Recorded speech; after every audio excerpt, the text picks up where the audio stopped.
Maçonaria e espiritualidade. Duas palavras que, nossa, geram muita curiosidade, né? Para entender essa conexão, a gente vai mergulhar fundo nos próprios textos e símbolos maçônicos.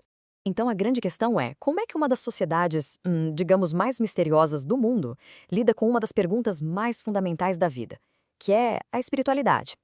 Para responder isso, a gente vai usar um documento da própria maçonaria, que detalha essa filosofia de dentro para fora. Olha, para a gente entender o panorama completo, nosso caminho vai ter 5 paradas. A gente começa pela fundação espiritualista, depois passa pelos rituais e livros sagrados, aí entra na linguagem dos símbolos, decodifica o tal do delta luminoso e, por fim, a gente vai conectar tudo isso com uma ideia de trindade universal. Vamos lá, primeiro ponto, qual que é a base de tudo isso? O texto já começa estabelecendo uma crença fundamental que, olha, define toda a abordagem. E tá aí, dito com todas as letras. O documento original faz essa declaração sem rodeios. Fica claro que a espiritualidade não é só um detalhe, sabe? É o coração da instituição. E é aqui que a coisa fica fascinante. O texto faz uma distinção bem clara.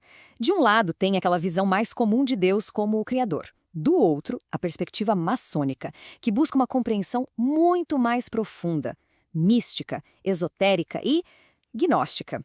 Essa palavra, gnose, é a chave de tudo. Ela mostra que a jornada espiritual maçônica não é sobre ter uma fé cega, mas sim sobre uma busca ativa por um conhecimento mais profundo, mais pessoal, da verdade. Ok, então a maçonaria se define como espiritualista, certo? Mas como é que isso funciona na prática, lá dentro de uma loja? Bom, o princípio que guia tudo é o grande arquiteto do universo. E esse é um termo de propósito bem amplo, sabe? Ele permite que pessoas de crenças totalmente diferentes se unam sob um mesmo ideal divino, sem ficar preso em dogmas específicos. E essa ideia de inclusão fica ainda mais clara aqui. O tal do livro da lei não é um livro só. Pode ser a Bíblia, sim, mas também pode ser os Vedas, o Talmud. O que realmente importa é o respeito pelos diferentes caminhos espirituais. A escolha, na verdade, depende da própria loja. Agora, além dos textos sagrados, a principal ferramenta de ensino da maçonaria é uma coisa mais visual, mais silenciosa. É a poderosa linguagem dos símbolos. Pois é, segundo a fonte que a gente está analisando, os símbolos maçônicos são muito, mas muito mais do que simples enfeites. Eles são como chaves, sabe?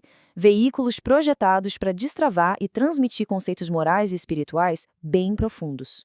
Esses símbolos funcionam quase como um mapa para o desenvolvimento pessoal. Eles vão guiando o membro por um caminho de 4 etapas. Olha só. Primeiro, avançar na evolução pessoal. Segundo, buscar a purificação do ego. Terceiro, usar a razão para controlar os impulsos. E, por fim, claro, praticar o bem e a virtude. É, no fim das contas, um trabalho de lapidar o próprio caráter.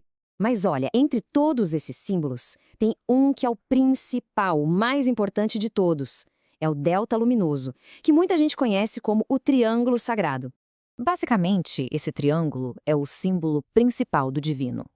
Mas o que tem dentro dele é que revela ainda mais camadas de significado. Às vezes, dentro desse triângulo, a gente encontra a letra hebraica Iod. Ela representa aquela faísca inicial, sabe?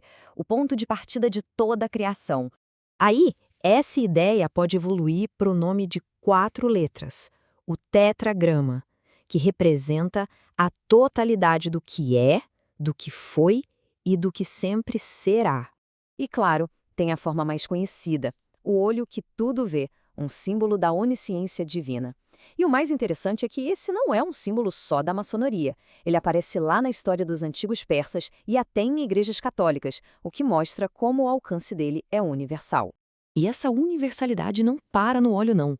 A própria forma do triângulo, segundo o documento, se conecta com um conceito que é, nossa, fundamental e super recorrente na história da humanidade.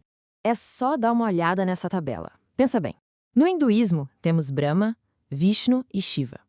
No Antigo Egito, Osíris, Ísis e Horus. Os druidas tinham a sua trindade religiosa. Crenças antigas falavam do Sol, da Lua e da Terra, e até em conceitos modernos, como o passado, presente e futuro. A ideia de uma trindade, de um trio, aparece de novo e de novo. É quase como um arquétipo, sabe? Um padrão fundamental do pensamento humano.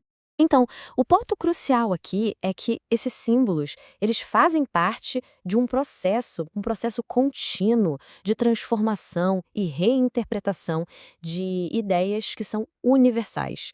É bem como disse Lavoisier, né? Na natureza nada se perde, nada se cria, tudo se transforma. E tudo isso nos deixa com uma reflexão final, né? Se os símbolos são uma linguagem tão universal, será que a busca humana por um significado, por um propósito, também não é?